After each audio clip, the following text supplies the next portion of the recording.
Congrats kila Christine Reyes at Baron Geisler sa pelikula nilang Dearly Beloved. Ang ganda ng pagkakagawa ng pelikulang ito under the director Marla Ancheta. Nung nanonood ako nito, para akong nanonood ng buhay ng may buhay. First scene pa lang, na-set up agad nila ang tone ng pelikula. Nakuha agad nito ang aking atensyon at medyo tumaas ang aking expectation. Pero hindi naman ako na-disappoint sa huli.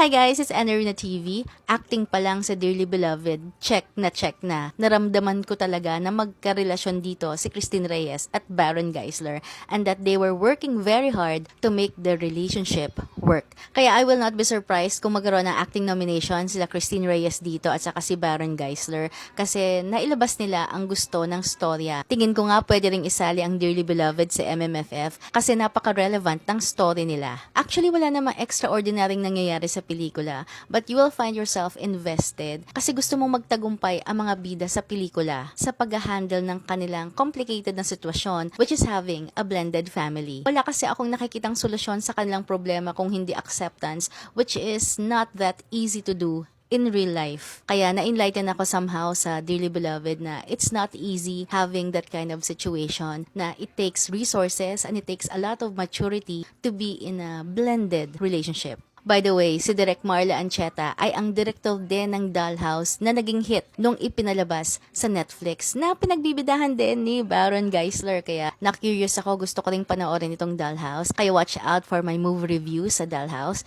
and I hope mapanood nyo rin itong Dearly Beloved.